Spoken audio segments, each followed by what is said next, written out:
বন্ধুরা, 2027 সালে কিন্তু পশ্চিমবঙ্গে সপ্তম বেতন কমিশন চালু হতে চলেছে এবং খুব সম্ভবত তার জানুয়ারির থেকেই চালু হবে।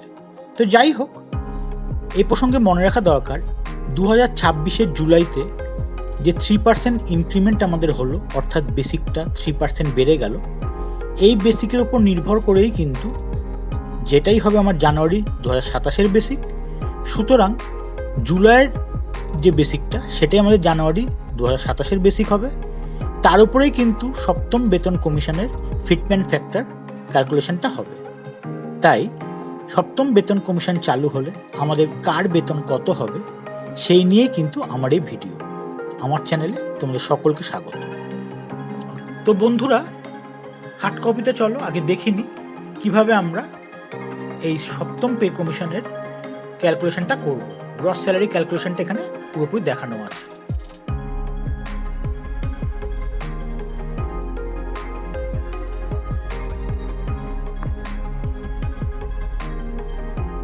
দেখো, উপরে লেখা আছে সপ্তম পে কমিশনের হিসাব নিউ বেসিক অনুসারে, অর্থাৎ ওল্ড বেসিক প্লাস 3% ইনক্রিমেন্ট। বাদিকে জুন 26 বেসিক, সেটাই জুলাই 26 অর্থাৎ জানুয়ারি 27 বেসিকটা 3% বেড়ে হবে।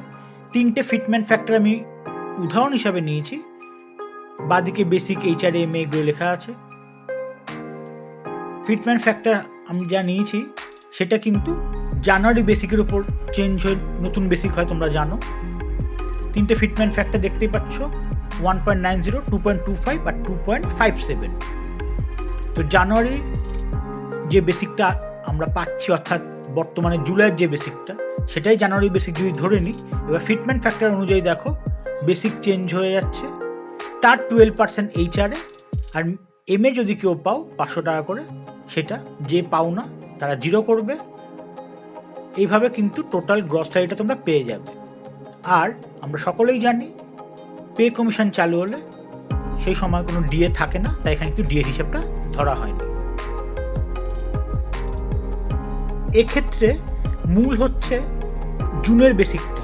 আমার এই ক্যালকুলেশন শিটটা এভাবেই করা আছে, জুনের বেসিকটা বসালেই কিন্তু জুলাইয়ের বেসিকও চলে আসবে, জানুয়ারি বেসিকও চলে আসবে এবং পুরো ক্যালকুলেশন শিটে সমস্ত কিছু চেঞ্জ হয়ে যাবে।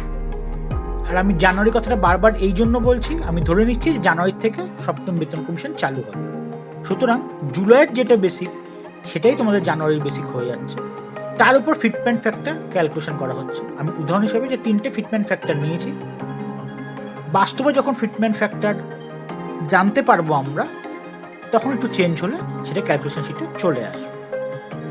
এবার চলো একটু প্র্যাকটিক্যাল করে আমরা দেখে নিই যে কিভাবে জুনের বেসিকটা বসালেই আমাদের পুরো ক্যালকুলেশন শিটটা চলে আসবে এবং সপ্তম বেতন কমিশন অনুসারে কার কত গ্রস স্যালারি হবে তোমরা সহজেই বের করতে পারবে। কাল্পনিক তিনটে ফিটমেন্ট ফ্যাক্টর দিয়ে আমি একে একে তোমাদের করে দেখাবো।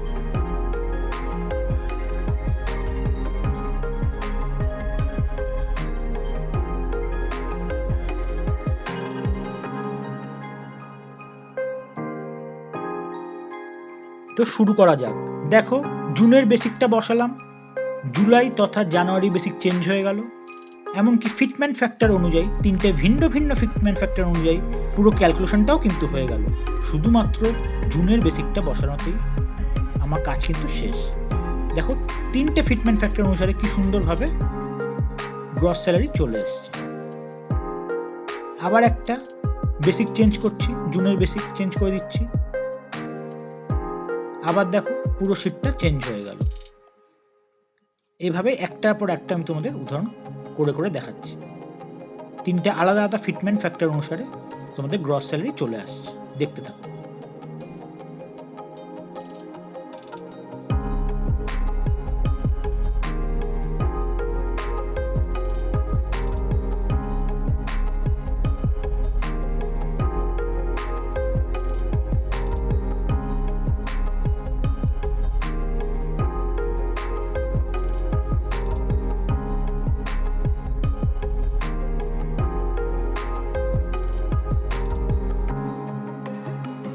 তো বন্ধুরা, বেশ কিছু উদাহরণ দিয়ে আমি করে করে দেখাচ্ছি। এরপর যখন প্রকৃত ফিটমেন্ট ফ্যাক্টরটা তোমরা জানতে পারবে, সেখানে ওই ফিটমেন্ট ফ্যাক্টর দিয়ে একই এরকম শিটে ক্যালকুলেশন করে নিলে কিন্তু তোমরা এক্স্যাক্টলি তোমাদের গ্রস স্যালারিটা বের করে নিতে পারবে।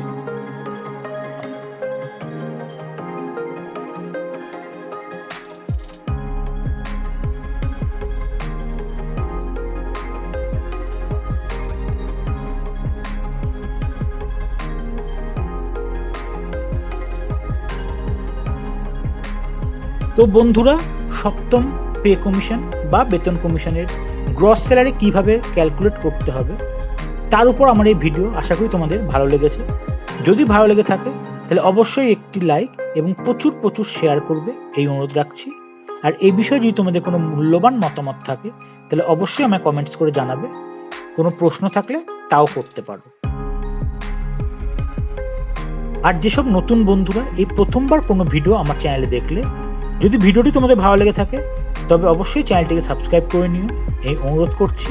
কারণ তোমাদের প্রত্যেকের সাবস্ক্রিপশন আমার কাছে খুব খুব গুরুত্বপূর্ণ এবং মূল্যবান। আর পুরনো বন্ধুরা বরাবরের মতন আমার সাথে থাকবে, কারণ তোমরা আছো বলেই আমার এই পথ চলা।